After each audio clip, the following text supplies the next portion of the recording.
A partir de agora, venha aprender a cumprir o ID.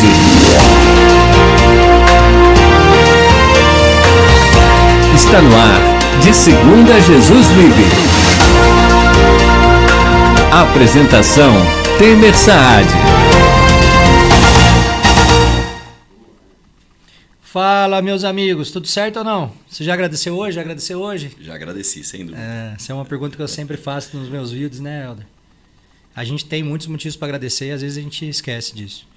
Hoje eu estou recebendo aqui o meu amigo, pastor Henrique Ladentim, casado com a Laura, pai de 3 filhos, Vitor, Isabela e Theo. Ele que é pastor sênior da Poema em Taubaté. Tem 37 anos, 12 anos de casado, 15 anos de fé. Exato. E aí eu queria começar esse bate-papo nosso aqui perguntando para você como é que foi a sua conversão, cara. Conta para nós. Prazer falar com vocês aqui, poder compartilhar um pouco mais da palavra de Deus. Isso é sempre um privilégio, né? Amém. É um privilégio poder falar da obra de Jesus, aquilo que ele fez em nós e através de nós, né? É verdade.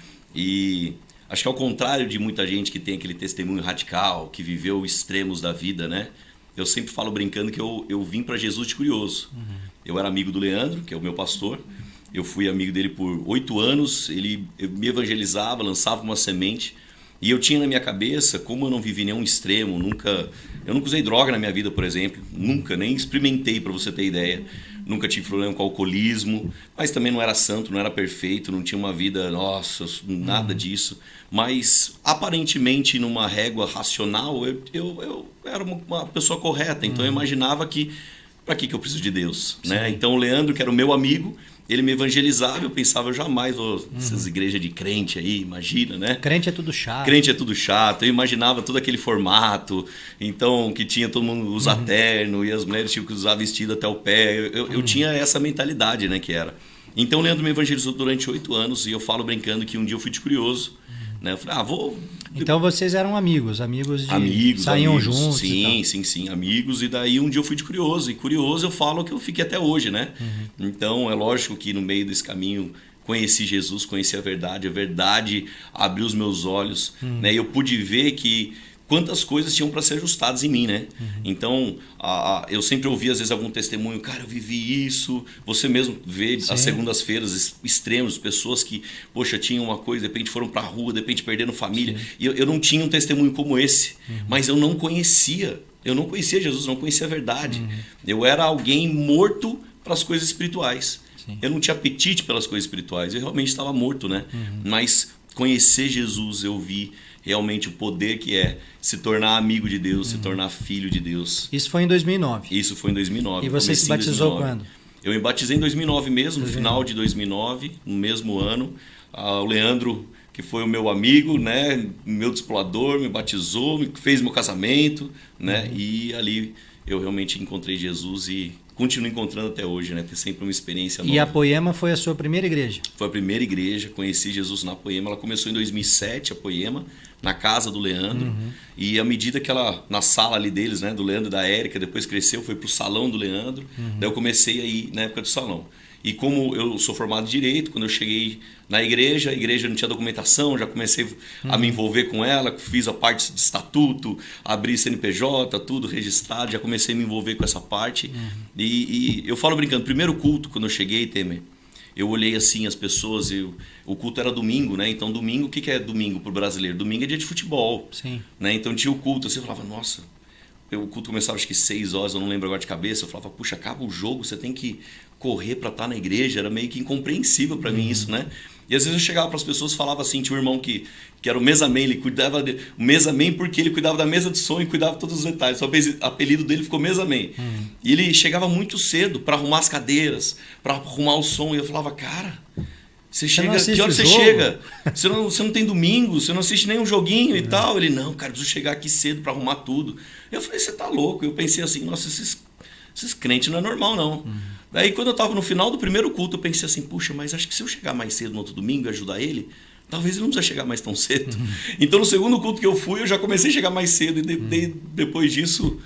Nunca mais parei de chegar cedo, né, na igreja para ajudar a auxiliar. Esse ponto que o Laden está trazendo aqui é um negócio legal, porque assim, as pessoas têm a visão de que o evangelho é um local que você chega e ele vai te trazer conforto. E eu tenho para mim que o evangelho te traz confronto. Exato. Né?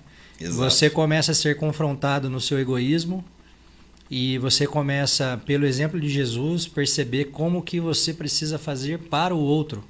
Exato. Não é isso? Eu tenho um bom exemplo nisso, que a minha vida antigamente ela era de bar em bar. Não porque eu era alcoólatra, porque eu vendia cerveja. Eu trabalhei numa empresa que vendia cerveja, então eu fazia 30 bares assim no dia, era a minha rota. E eu vendia uma marca que ela tinha uma propaganda que quando o cara pedia uma outra cerveja, ele tomava, descia quadrado. E essa marca que eu vendi, quando ele tomava, descia redondo. Tinha toda a propaganda assim, né? Então o slogan é, compra essa daqui, que ela desce redondo, não lembro como é que falava exatamente. E algumas pessoas devem saber qual marca que é, né? Que está assistindo aí. Mas o que é interessante? Quando eu comecei a conhecer o Evangelho, eu vi que o Evangelho ele não desce redondo. Ele desce quadrado. Sim. O evangelho ele é indigesto, Temer. Sim. Ele é indigesto porque ele não quer que você permaneça do mesmo jeito. O falso evangelho hoje é aquele que venha como você está e permaneça como você está. Exato. Isso é terrível, isso é um caos. A hipergraça. Então confunde a pessoa acha que eu vou viver desse jeito aqui. E você sabe que até algumas pessoas falam isso, Poema lá pode tudo. E eu falo brincando, pode tudo aqui mesmo, entra do jeito que você está. Mas você não vai continuar do jeito que você está. O cara pode entrar de mão dada com não sei quem, pode entrar fumando, o que for. Mas nós vamos pregar o evangelho que muda, que transforma, que restaura. Então, o evangelho ele é indigesto, porque você recebe ele e você fala, meu Deus, eu sou a mosquinha... Que miserável homem que eu sou. Eu sou a mosquinha do cocô do cavalo do bandido. Você fala assim, eu sou a pior pessoa que tem aqui. Esse é o evangelho verdadeiro, né? E ele causa incômodo.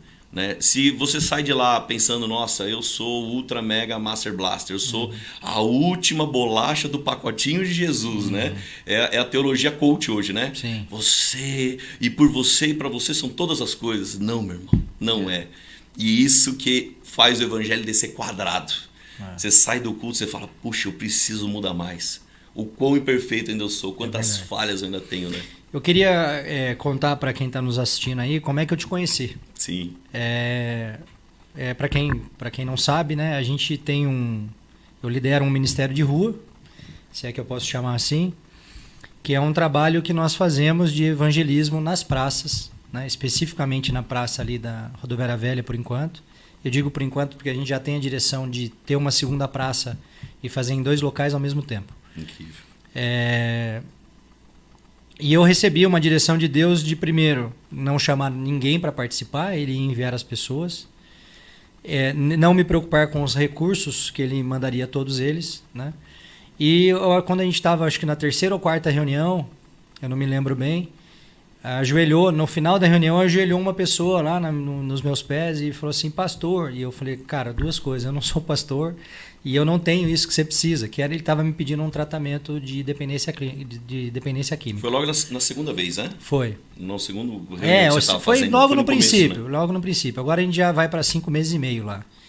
E aí eu falei para aquele homem, acalmei ele, falei, olha, eu estou andando em cima de uma palavra que Deus deu, que ele vai mandar todos os recursos. Então, se você está pedindo o tratamento de dependência química, eu creio de todo o coração que essa ferramenta vai aparecer. Isso foi na segunda-feira. Na quarta-feira, eu fui cortar cabelo lá na Omnis, do Brunão e do Israel. E aí, quando eu entrei, o Brunão falou assim, pô, Temer, que bom que você está aqui, cara. Eu estou vendo o que você está fazendo no Instagram. A nossa igreja tem uma clínica e eu queria te conectar com o pastor Levi para ver se ele te cede umas vagas lá. E aquilo, cara, foi pra mim assim, eu me emocionei demais. Ele ficou lá me acalmando, ele não entendeu por que eu tava tão emocionado, né? Mas eu vi o cumprimento de uma palavra que Deus me deu. E isso é precioso demais, né? Sim. E aí, naquela semana mesmo, na sexta-feira, o Brunão levou o Henrique e o Levi. Deixar um abraço pro Levi, grande homem de Deus. Sim. Fomos lá na empresa, né? Se tornou um amigão, a gente tem ido lá com frequência na Proada. E aí vocês foram na empresa na sexta-feira e o céu desceu naquela sala, né? Foi um momento único lá. É aquela conversa que é para durar meia hora e que a gente fica horas e horas ali. Passou, terminou, todo mundo chorando, e não quer mais ir embora, né? Não quer mais ir embora, foi muito legal. E quando a gente quando Deus abriu essa porta, né, aqui na rádio da Tati, a Tati estava em contato comigo, o Helder me indicou para vir conversar com ela aqui sobre esse projeto. E a gente estava conversando sobre a minha vinda e ela me pediu, olha, faz um briefing aí, né? Me manda algumas informações para embasar o bate-papo.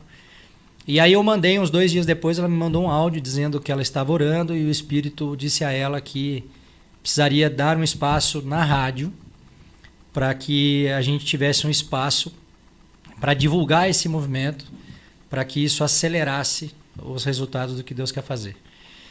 E foi incrível, eu fiquei muito emocionado, porque em algum momento vocês vão ver o livro que eu já escrevi e fala sobre esse processo, né, de velocidade, né? E aí eu queria chegar num ponto para te fazer essa pergunta. Você se converteu em 2009, se batizou em 2009, pelo que eu entendi, logo você se engajou nas atividades da igreja, sim, no sentido de ajudar. E como é que foi essa designação para o pastoreio? Como é que isso se deu? Em que tempo? Sim. Meu testemunho é contrário, acho que de muitas pessoas, né? Porque eu sei que as pessoas... Eu não vejo um problema nisso, não é julgando, mas tem as pessoas que têm o desejo, né? E começam a fazer alguma formação, uma faculdade, ter o desejo de fazer, viver 100% da obra.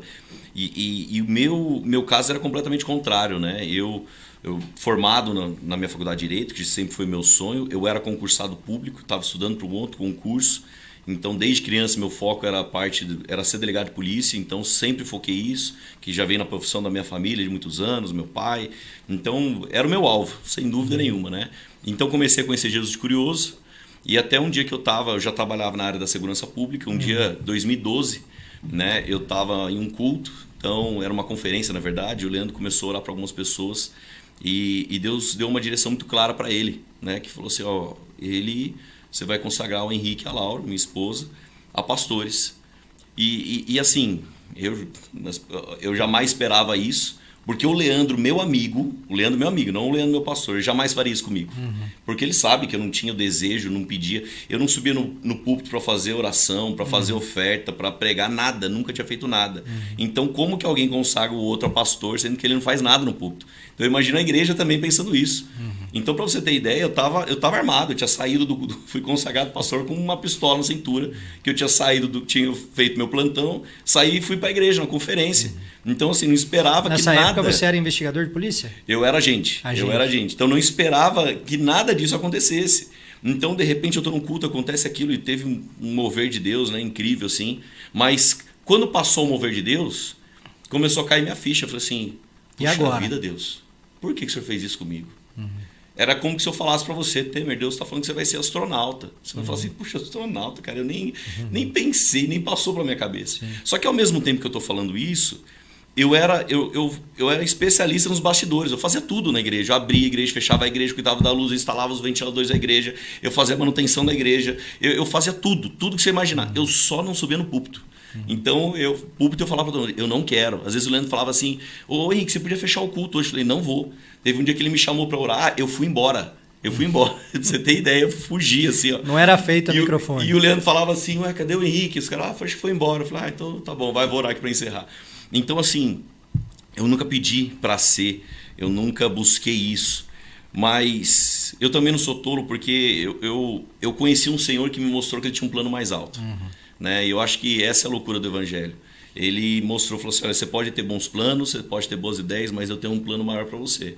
E agora cabe você acreditar nele, é o primeiro ponto, né? Você crer. Né? E olha só, toda vez que nós vemos na Bíblia homens que têm a capacidade. Então, se tiver 2 homens, um tem a capacidade, o outro tem o coração, qual Deus escolhe? Sem dúvida. O que tem o coração. É lógico que isso não é uma desculpa para o cara que tem o coração não buscar se capacitar, não buscar se aperfeiçoar. Né? Mas o coração é muito mais importante do que a capacidade. Exato. Né? Então, assim, eu fui consagrado pastor em 2012, foi o primeiro filho espiritual ali que se converteu na Poema a ser consagrado pastor. Então era muito desafiador. Então eu tive um tempo de brigar com Deus. Só que quando a gente briga com Deus, se você está brigando com Deus, eu sinto te informar que você vai perder. Eu não conheço ninguém que brigou e ganhou de Deus, né? Mas eu tentei brigar com Deus até o momento que eu comecei a entender, crer, sabe? E falar, Deus, o Senhor tem isso mesmo, Deus, não é possível, eu não sei como fazer. Temer, para mim, o meu testemunho, ele é simples, ele é muito simples. Eu vou resumir ele numa passagem, a multiplicação dos pães. A multiplicação dos pães, Jesus está lá na multidão, 5.000 homens, mais mulheres e crianças. Então imagine se era um povo igual eu, assim, tem um monte de filho, fico imaginando a quantidade de gente que tinha.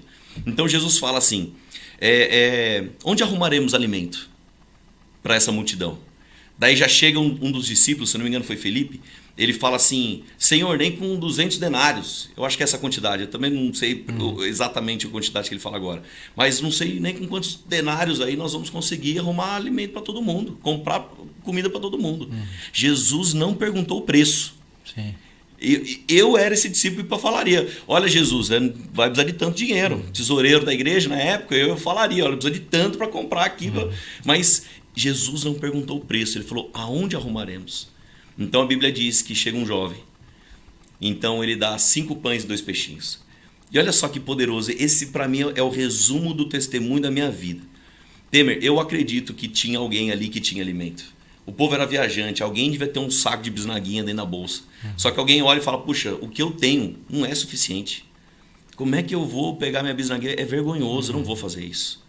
Sabe? Mas todo mundo saiu de lá com um testemunho. Qual foi o testemunho? A gente viu Jesus multiplicar os pães. Mas teve uma pessoa que saiu com um testemunho diferente. E era esse jovem. Esse jovem, ele falou, Jesus, o que eu tenho é muito pouco. Mas o pouco que eu tenho, que é o meu tudo, eu te dou. Maravilhoso. Esse é o meu testemunho. O que eu tenho para dar para Jesus hoje, Temer, é muito pouco. Não é suficiente para a obra dele. Não é. Eu não tenho a capacidade. Eu não sei fazer um monte de coisa. É que nem eu estava brincando aqui com você agora há pouco, né? Um dia um casal foi embora da Poema chateado porque eu não dei a bênção apostólica no final do culto. E eu falei, gente, eu nem sei dar bênção apostólica. Eu preciso gravar essa passagem porque eu não sei. Eu não sei fazer isso. O que é isso, né? Sabe? Então, agora se eu soubesse que o casal ficar chateado, eu falava essa bênção apostólica, não tem problema, mas eu não sei, eu não gravei. Mas o que eu tenho é muito pouco. Mas esse pouco, eu estou dando tudo falando, Jesus. Eu sei que não é suficiente para alimentar a multidão, mas é tudo que eu tenho. É tudo.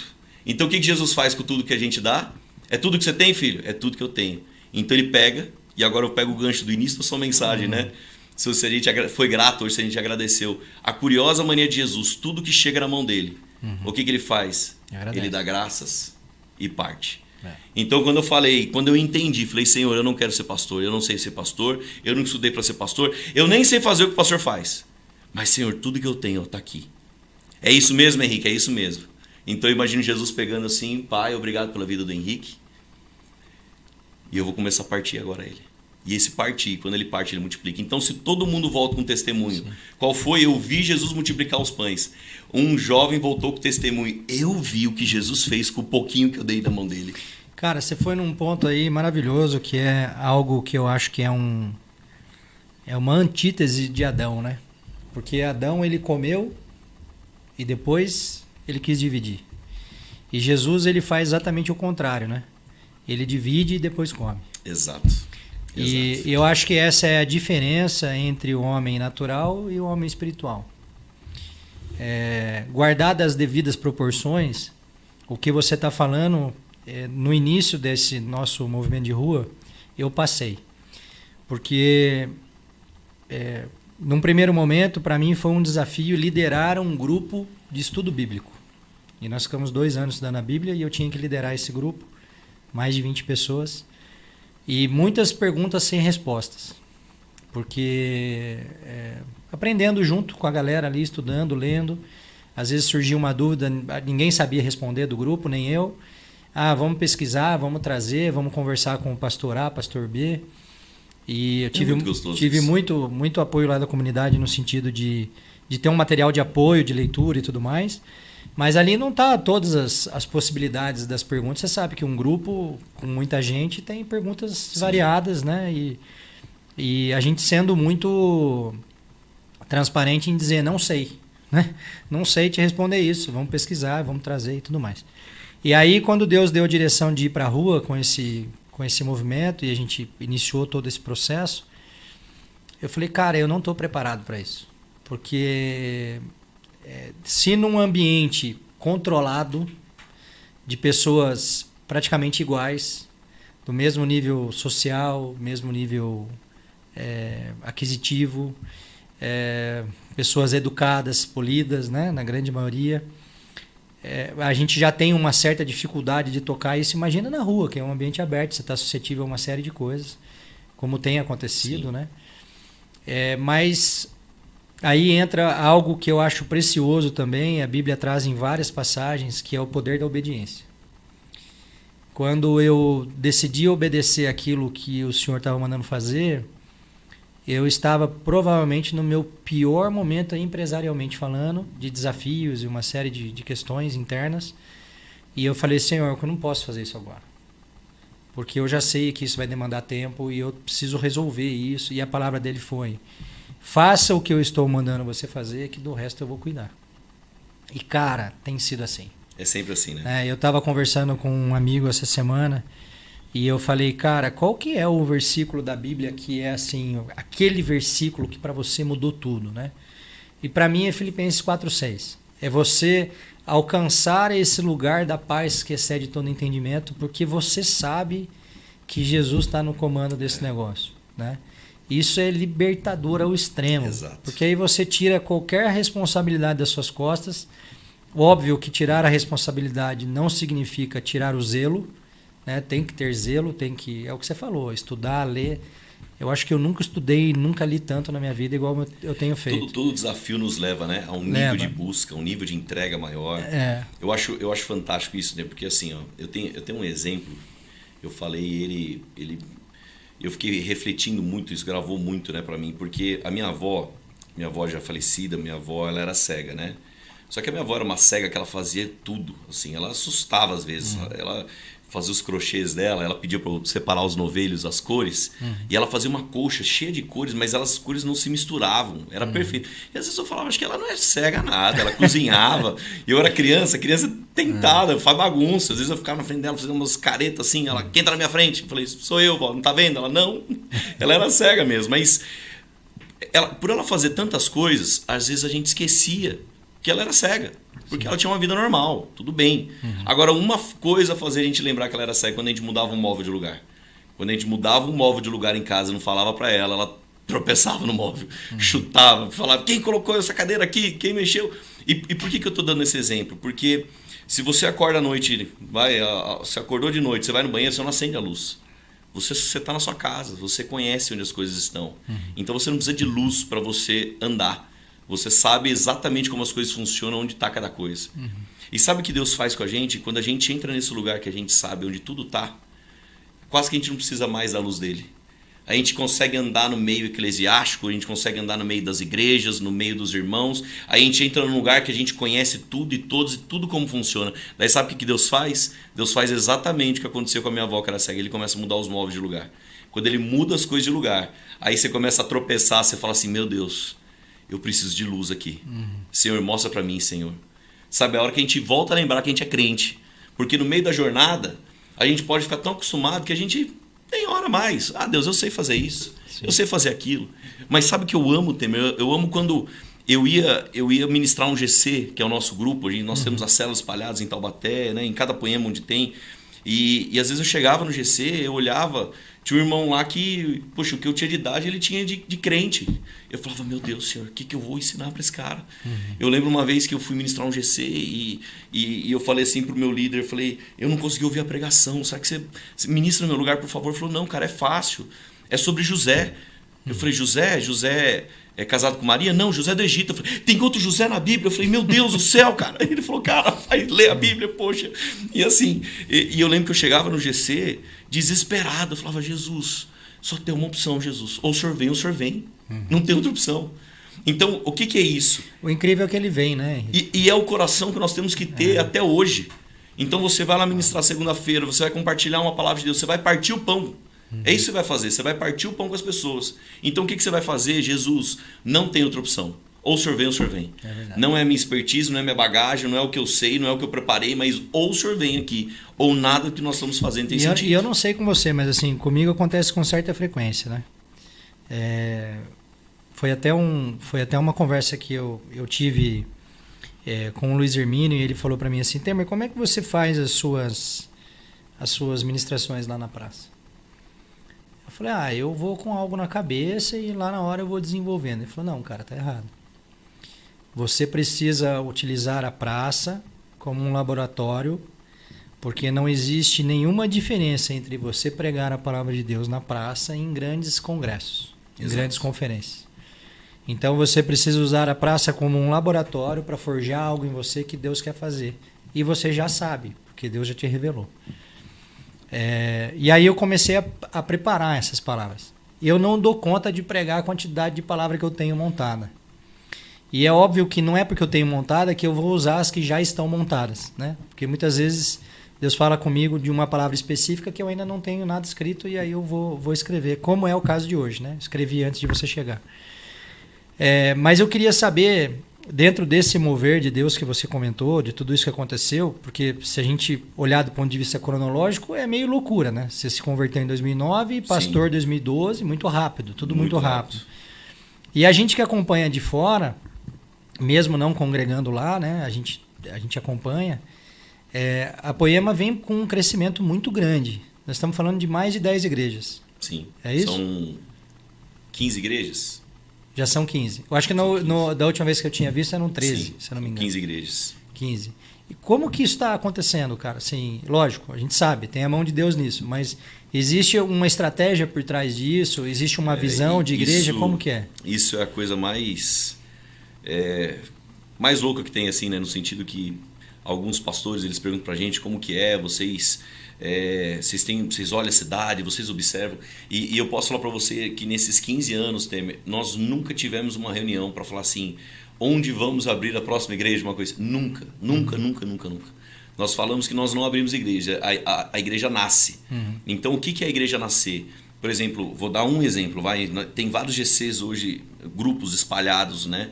E um desses grupos está em Limeira. Um dia um irmão lá falou assim, poxa, eu estou ouvindo as palavras aqui, quando vocês vão abrir igreja aqui? A gente falou, cara... E não tem plano para isso. Não tem plano nenhum para isso, nunca teve. Mas o que eu faço? Reúne na sua casa aí, cara. Começa a partir o pão com pessoas que têm fome. Ele começou a reunir, chamando gente. Ele tem um GC lá gigantesco. Pode se tornar uma igreja? Pode. Mas também pode não se tornar. Não tem uma coisa. Não, agora vamos virar. Porque a gente quer que vire. Não tem. Talvez se Deus falar assim, não, vai ser um GC grande ali, pessoas e tal. Amém. Agora, se Deus falar também, não, vai virar uma igreja. Amém também. Mas o alvo nunca é quantidade, né? Não é. Eu acho interessante a Bíblia nos dá um molde muito legal, né? A Bíblia em Atos. E pastores, eles têm muito uma questão, às vezes, de número. Vou generalizar a minha fala, né? Não estou falando todos, pelo amor de Deus. Mas entra uma questãozinha de ego, né? Atos 2, ele começa falando e foram acrescentados 3 mil pessoas. Depois Atos 4, foi acrescentado 5 mil pessoas. Então no início 3 mil, depois 5 mil. Só que depois a Bíblia para de falar de números. Porque números é uma coisa que agrada. Quantos membros tem a sua igreja? Tanto. E quando eu vejo um pastor falando de números, eu faço questão de falar de pessoas. Então você fala, olha, quanto custou o sistema de som de vocês? Falando, puxa, eu preciso falar para você. Tem um irmão na nossa igreja, o Joãozinho. O história do Joãozinho. Joãozinho fez... Eu falo de pessoas, porque a glória de Deus tem pessoas, não numa estrutura. Mas olha só, depois de que é acrescentado 5 mil, a Bíblia, no livro de Atos, para de cessar em falar números. Começa a falar o quê? O número de discípulos crescia. Os que eram fortalecidos na fé, crescia o número deles. Então o que é isso? Eu creio que o nosso alvo como igreja, Temer, é fortalecer pessoas na fé. É trazer o evangelho, né? Atos 2 diz assim, e eles perseveravam. Perseveravam no quê? Na doutrina dos apóstolos, na comunhão, no partir do pão e nas orações. Então aqui entra o que a gente estava falando do partir do pão, né? Então perseveravam na doutrina dos apóstolos. A doutrina dos apóstolos não é um curso, não é uma faculdade, e não sou contra essas coisas também, pelo amor de Deus, mas não é uma apostila, mas é a apresentação de Jesus. Essa doutrina dos apóstolos, eu vou apresentar. Eu vi Jesus, eu ouvi as palavras dele, então eu vou te apresentar a uma pessoa. Então, como que alguém conhece a Deus? Você está fazendo trabalho lá de segunda com as pessoas. Elas precisam conhecer a Deus. Como que elas conhecem a Deus? Através de Jesus. Simples. Não tem outra opção, não tem outro caminho. Então, elas só vão conhecer a Deus conhecendo Jesus. Agora, a doutrina dos apóstolos é isso. A comunhão é isso aqui, é a mesa. é o sentar na mesa. A comunhão, ela reivindica relacionamento. Ela reivindica, às vezes, confronto, olhar no olho do outro. Por que a internet hoje é uma guerra? Todo mundo falando mal de todo mundo, todo mundo criticando. É um pastor brigando com o outro, igreja brigando com o outro. Isso afasta as pessoas de Jesus. Sim. E a comunhão, que é a mesa, ela reivindica que eu olhar no seu olho e falar, Temer, acho que isso aqui que você fez não foi legal. Ou você falar para mim assim, Henrique, e isso aqui eu vi que você falou, cara, isso não foi bom. A mesa, ela reivindica isso aqui. Né? E a internet, ela é o campo de guerra porque não tem a comunhão. O outro ponto... E as pessoas na internet, elas ficam muito valentes, né? Sim, todo mundo é muito macho, né? Muito na internet, macho, né? Muito macho. E o partir do pão, olha só, eles perseveravam no partir do pão. Perseverar em comer o pão, não. Perseverar em partir. Partir é diferente de comer. Comer, você está preocupado, o que você vai fazer por mim hoje aqui, Henrique? Sim. Então, quando alguém chega, por exemplo, na igreja, ela está preocupada em comer. O que vocês vão fazer para mim? O que vocês vão me dar? Será que vai tocar aquele louvor que eu gosto? Já teve gente que mandou mensagem, tipo assim, tem como tocar tal louvor? Porque eu gosto muito dessa música. E tudo bem, às vezes eu vejo que é um... Deixa eu dar uma mensagem pelo Henrique aqui, que fica mais tranquilo para ele. Eu não tenho igreja, né? Não conduzo nenhuma igreja, então eu posso falar. O culto não é para você que vai lá, o culto é para Deus, meu amigo. Exato. Então, se você está reclamando do culto, você está se colocando na posição de Deus. Você precisa rever seus conceitos. Exatamente. Então, agora alguém fala às vezes num simplismo, na simplicidade, a falta de entendimento, mas quando alguém persevera em comer o pão, ele nunca vai ver multiplicação. Então, eu vou dar o exemplo, né, do que você estava falando. Quando a gente foi lá na sua empresa para falar do projeto, a primeira coisa que eu faço, eu vou meio que com o pé atrás. Falei, poxa, o cara é empresário. O que ele está querendo na rua? Qual que é a motivação? Porque, assim, é um trabalho árduo. A Proada que nós temos, a nossa casa ali de acolhimento, né? Ela é um desafio gigantesco. É verdade. É gigantesco o trabalho. O desafio da gente orar, tem dia que você fala, meu, a conta não vai fechar. E no final, Deus vem com graça e misericórdia e fecha, sabe? Parece que todo dia a gente é provado. Levi, que está ali à frente como diretor. E, Laden, deixa eu te dar um testemunho público assim, aqui. Falo sempre isso pro Levi. Aliás, um abraço pro Levi. Aquele lugar tem a presença constante de Deus. Amém. Cara, não tem uma sexta-feira que a gente vai lá, porque a gente reservou sextas-feiras à tarde, né, para ir nas clínicas. Nós temos hoje 2 clínicas que nos ajudam, vocês da Proada e o pastor Pedro da Clínica Nova Vida. Então a gente vai lá deixar uma palavra, tomar um café com o pessoal, né? A cada 15 dias a gente está em uma delas. E todas as vezes que eu chego lá, a presença de Deus é palpável naquele lugar. Tanto é verdade que as ministrações que a gente faz lá, a gente faz um momento de louvor, depois deixa uma palavra, é sempre de um quebrantamento assim incrível, cara. E a gente sabe que não tem nada a ver com a gente, né? É a presença de Deus mesmo, querendo restaurar pessoas. E é lindo de ver pessoas sendo restauradas, né? E restauradas não pelo tratamento clínico, mas pelo poder do Evangelho. E esse trabalho é precioso. O que o Levi conduz lá é, sem dúvida nenhuma, algo assim primoroso e com certeza agrada muito o coração de Deus. Eu queria deixar essa consideração aqui porque é muito justo. Hoje eu acho que está com 40 pessoas, né? 40 internos. Então não é brincadeira, a gente sabe a luta que é. E na medida do possível a gente tem procurado ajudar. Sim. E quando nós fomos lá na empresa, o que eu falei para você, eu vou com o pé atrás, falando, puxa, qual é o interesse, qual é a motivação, né? Então, e conhecendo você ali, eu conheci o quê? Alguém querendo partir o pão. E porque se você se você vai segunda-feira na praça, interessado em comer é diferente de partir. Sim. Quando você parte, você vai ver o pão sendo multiplicado. E então, o que está acontecendo segunda-feira? O resumo simples para falar, está havendo uma multiplicação. Você está partindo o pão e está havendo multiplicação. Então, eu acho que isso é realmente o evangelho. É você estar à mesa. Os discípulos a caminho de Emaús, né? A Bíblia diz, eles encontram Jesus, eles não reconhecem Jesus. Daí, quando eles chegam na casa, no partir do pão, o que acontece? Os olhos deles se abrem. Então, eles reconhecem que Jesus estava ali com eles. Então, a verdade é que no partir do pão, as pessoas vão descobrir, poxa, esse cara é de verdade. Esse cara, ele tem algum propósito. Sabe, teve uma coisa interessante agora, nós estamos na época de eleição ainda, né? E nós, nesse último mês que passou, os principais candidatos a prefeito de Taubaté passaram na Poema. E é interessante que quando chegou o primeiro, né, eu mandou mensagem, posso ir no culto e tal? Eu falei, pode, claro, sem problema nenhum. Eu falei, chega uns minutinhos antes, a gente toma um café, que eu queria orar por você. Então, sentei com o primeiro candidato, tomei um café com ele antes do culto começar, orei por ele antes do culto começar, e ele participou do culto.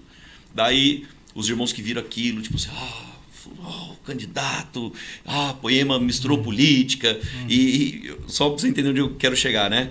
Daí, ele esfentou, ouviu a palavra, e os irmãos pegaram assim, o Poema está fechado, então com fulano de tal. Só que na outra semana, foi o outro candidato. E foi o outro, e foi a outra, passou os principais candidatos ali. E todos eu fiz a mesma coisa. Recebi eles, tomei café, orei por eles, participaram do culto. Daí os fofoqueiros de plantão ficaram em crise, né? Ué, Poema está fechado com quem? E a minha resposta foi muito simples. Eu falei de púlpito, isso, o Poema está fechado com quem? Está fechado com Jesus. Sim, púlpito não é palanque eleitoral, essa é a minha visão. Se outros pastores enxergam dessa forma, que Deus abençoe eles, faz parte da visão deles para o ministério, mas eu creio que púlpito não é palanque, púlpito é lugar de você pregar a palavra. E o que eu fiz com todos esses políticos? Eu me faço de louco para ganhar os loucos, eu me faço de tudo para ganhar alguns. Eu sei que a palavra foi lançada. Sim. O que ela vai gerar, meu irmão, o Espírito Santo de Deus é responsável de gerar. Mas olha só, quando eu sentei com eles na mesa, e aqui está o alvo onde eu quero chegar em todo esse trabalho, o que eu apresentei para eles? Eu falei, gente, eu quero que vocês saibam o seguinte, vocês sabem que eu vejo qual é o papel da igreja na cidade? O papel da igreja é servir a cidade, é amar a cidade. Então eu quero dizer para você, se você for, falei para todos, se você for eleito, conte com a nossa igreja para servir a cidade. Então eu falo, nós temos um trabalho social, nós fazemos isso, nós fazemos aquilo, e eu sei que pro político, eu nem estou entrando se é o cara da esquerda, se é o cara da direita, se é do centro, porque todos eles passaram no Poema. Eles sabem que a cidade tem um problema social, tem muito morador de rua, crescente. Tem muita gente. Então, e o que eu estou falando? Nós estamos aqui para ajudar, para auxiliar. A Bíblia diz em Jeremias, eu não lembro a passagem exata, diz assim, orem para a cidade que eu os deportei. O povo estava cativo na Babilônia. Pois a prosperidade de vocês depende da prosperidade dela. E olha só que loucura isso. Você para pensar nisso, o termo a prosperidade da sua empresa, depende da prosperidade da sua cidade. Sem dúvida. Então, o trabalho que você faz hoje segunda é um trabalho em prol da sua cidade. O que você ganha com aquilo ali? Dor de cabeça? Por incrível que pareça, muitas críticas. Muitas críticas. Alguém vai falar...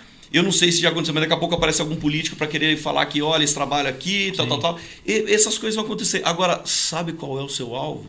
É falar, Jesus, eu quero fazer a sua vontade. É isso aí. O que o senhor tem?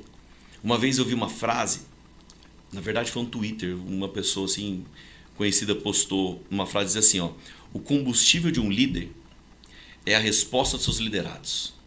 É bonita essa frase, não é bonita? Sim, bonita. Mas ela tá errada. Tá. Ela tá muito errada. Porque o líder que tem que... Cara, Temer, se o combustível das pessoas que estão ao nosso redor nos alimentassem, a gente já tinha desistido há muito tempo. Sim. Quantos caras você pregou o evangelho na segunda-feira e no dia seguinte ele voltou a usar droga do mesmo jeito? Sim. Cara, quantos caras... Agora... Os que a gente internou, né? Lá. Exato. A gente internou, agora... às vezes teve um agora recente que foi... para o grupo muito frustrante, porque a gente acaba pegando amor das pessoas, né? Não adianta você... Cara, você tirou o cara imundo de cima do papelão, arrumou para ir num local, se dedicou. Às vezes você passa uma semana com o cara, leva na UPA, traz para fazer exame, vai buscar remédio, não sei o quê, arruma roupa pro cara. Sim. E ali o cara tem uma fraqueza, a gente sabe que existe uma guerra espiritual muito grande.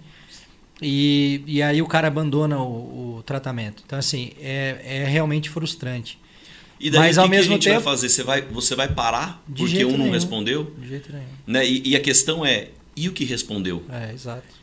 E o que mudou de vida? E o que foi transformado? É verdade. Agora, eu não vou ser hipócrita, porque, assim, é muito bom quando você vê alguém sendo transformado. Sim. Então, a resposta de alguém que você está doando a sua vida, ela é fantástica.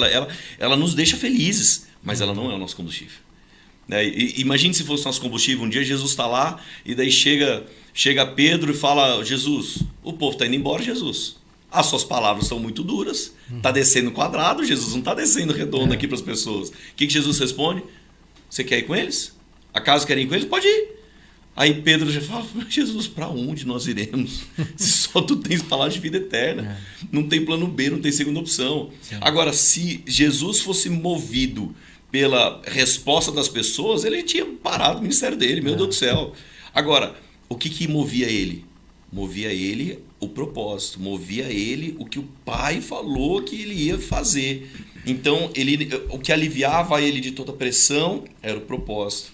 Existe uma discussão, principalmente para quem não é convertido ainda, ou às vezes até um novo convertido, sobre a questão de lei e graça, né? Isso é uma coisa debatida, inclusive a palavra que eu vou levar hoje na praça vai ser sobre isso. Mas a grande verdade é que quando você descobre o efeito que existe na graça de Jesus, né? Mérito total dele, sangue derramado. Exato. Você vê a preciosidade que é você andar em obediência. E não é porque você é forçado a isso se você estará condenado ou não. As pessoas ficam pegando esse ponto, se você está salvo ou se perde a salvação. Mas a questão não é essa. A questão é você viver em vida a vida abundante que a obediência vai te dar.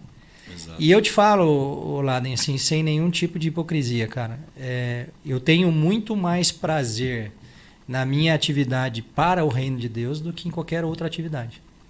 Então, aquilo que faz o sangue ferver, sabe? Que você sente aquilo... Eu acho que com você não é diferente, né? Eu não sei, Helder, temos perguntas aí já, não? Temos... Vou abrir aqui, acho que é esse.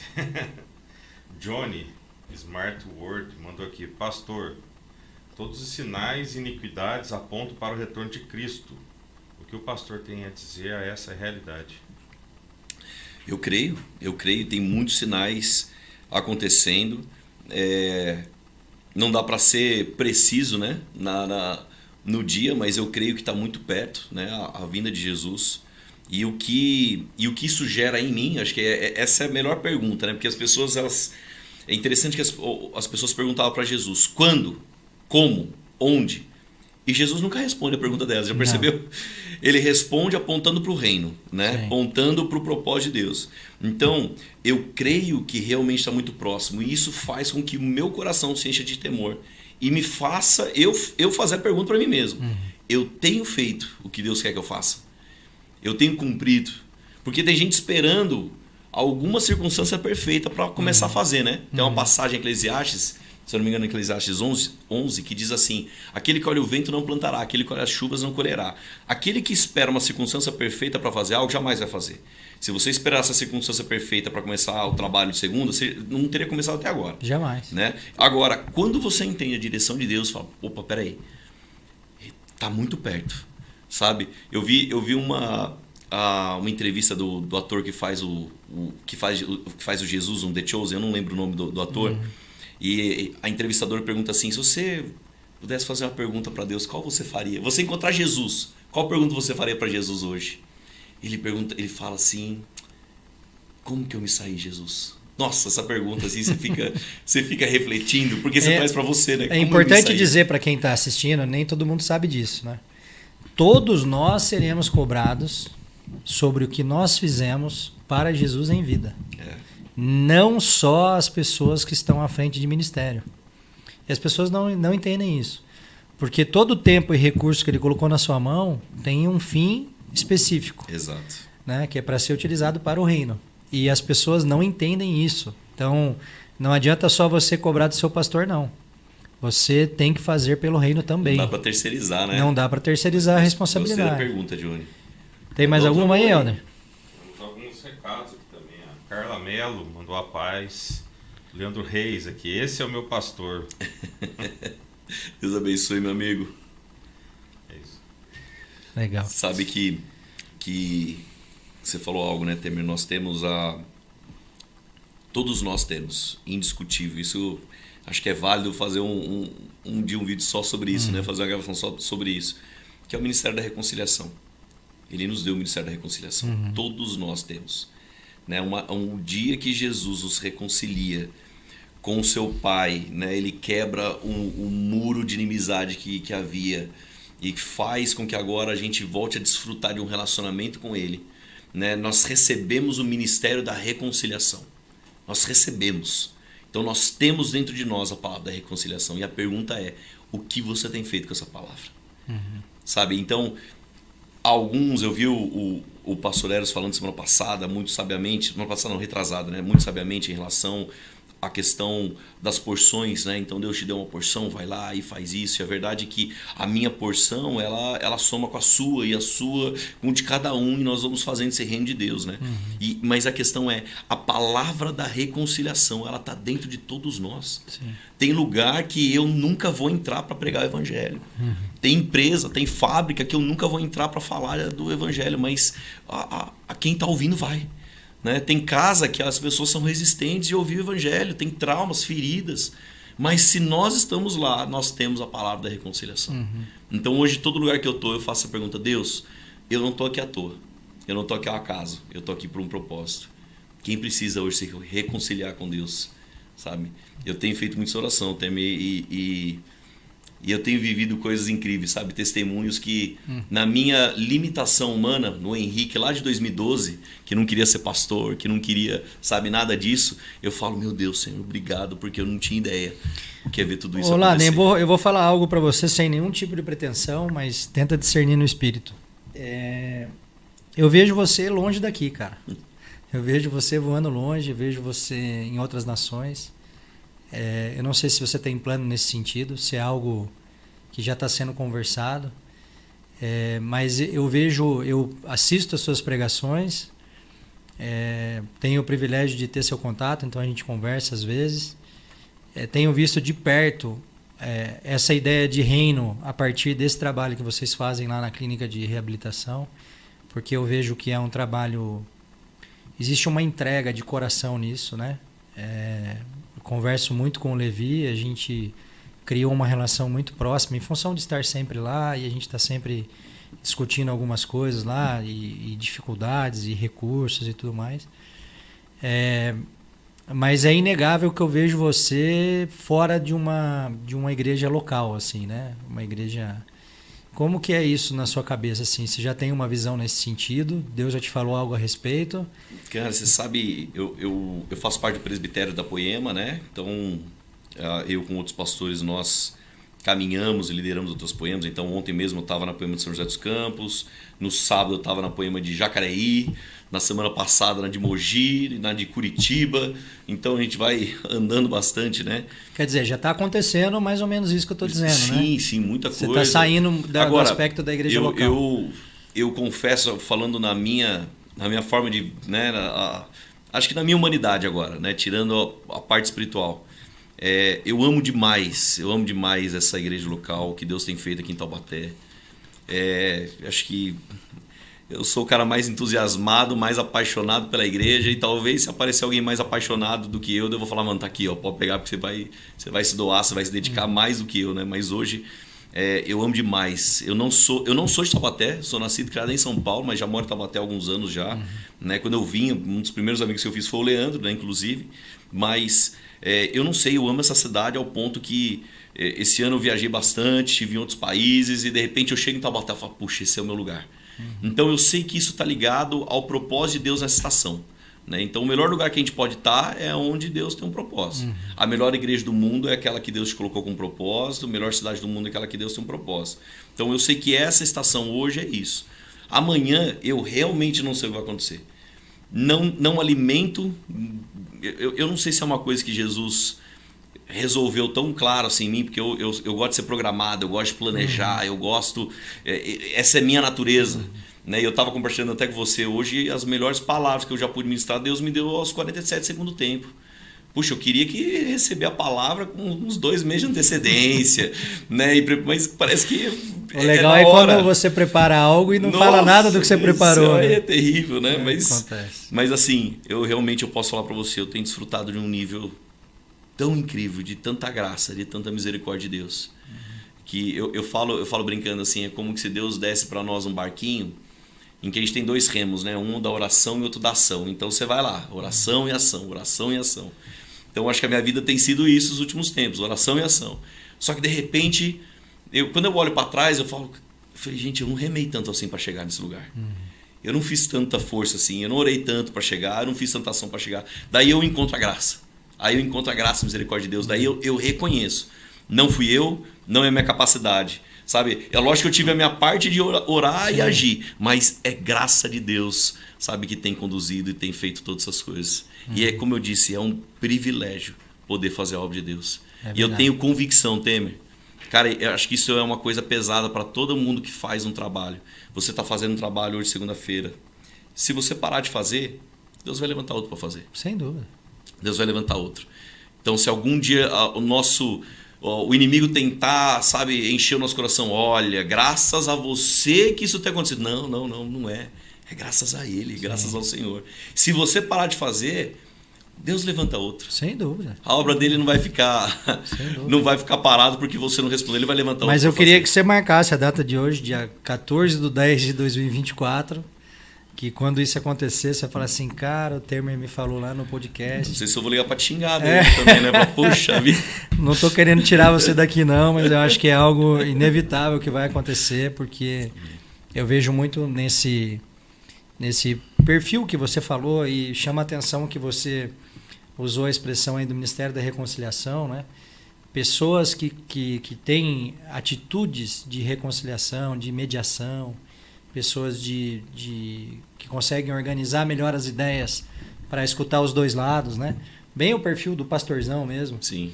Eu vejo isso muito em você, assim, mesmo à distância. Você consegue agregar diferentes públicos dentro de um mesmo contexto, né? Então eu acho que isso é um dom que Deus te deu, e isso com certeza vai fazer você voar muito alto para a glória de Jesus, né? Mas pra glória dele sempre. Ele precisa de braço, né? Eu concordo plenamente com o que você falou, mas tem algo assim que tem falado muito na minha mente. Deixa eu ver se eu acho a referência aqui para a gente não falar a referência errada, mas foi até a base de uma palavra que eu deixei lá na comunidade há um tempo atrás, e para mim é muito isso mesmo, que é... Deixa eu pegar aqui.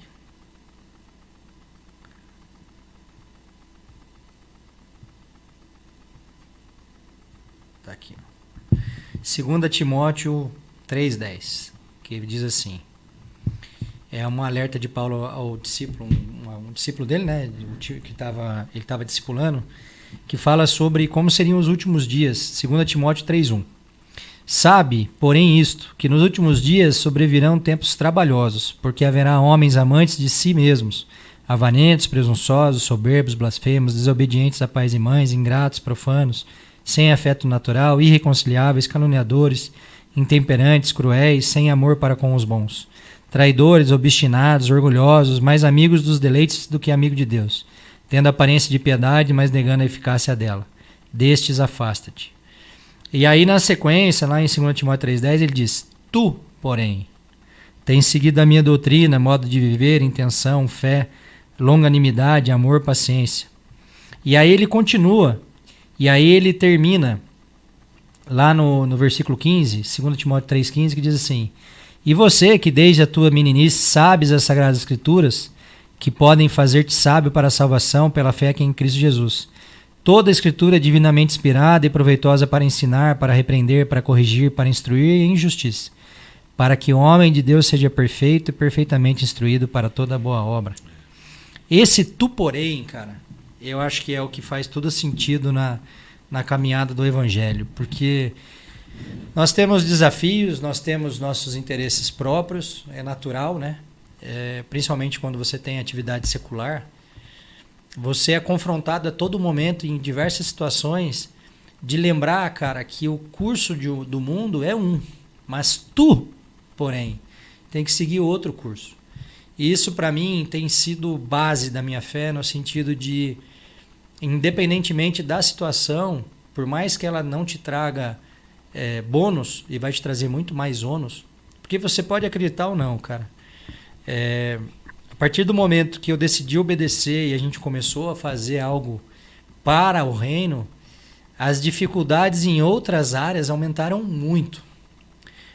E eu adotei uma postura baseada numa palavra que eu recebi, de toda vez que vem algo no sentido contrário, problemas graves, tá? Problemas assim inusitados, coisas que não estavam previstas, empresarialmente falando. E geralmente acontecem próximo ao compromisso que nós temos para o reino. Então vem uma notícia bombástica, um problema de última hora, e eu falo assim, gente, hoje eu não posso resolver isso, porque eu tenho o meu compromisso. Então amanhã a gente fala sobre isso. Aí os caras, Temer, você não está entendendo. Eu falei, não, eu estou entendendo. Só que eu não posso colocar isso na frente daquilo que Deus mandou fazer. E esse discernimento, cara, é um discernimento para poucos. Então, quando eu digo que eu vejo você voando alto, é no sentido de que não que aqui não seja um voo alto, aqui já é, né? Tá muito claro. Mas a questão é Deus elege pessoas para voos muito maiores, porque existe esse perfil de entrega, esse perfil de obediência, né? E a obediência, ao contrário do que muita gente acha, que é um lugar onde você se sente desconfortável por estar obedecendo, na verdade a obediência é um lugar onde Deus te protege. Porque quando você obedece a uma palavra dele, qual a chance de dar errado? Não é assim? Então, cara, é um prazer enorme mais uma vez receber você aqui. Prazer é meu amigo. Obrigado pela oportunidade do bate-papo. Amém. Queremos o Leandro aqui. Vamos Falar para ele isso. quando ele estiver para cá, para a gente bater um papo aqui também e ele contar um pouquinho dessa mudança, né, do Brasil para... Ele está em Orlando agora. Sim, sim. Está lá com o trabalho na igreja lá. Abriu lá, né? Sim. Então fica o convite público aqui.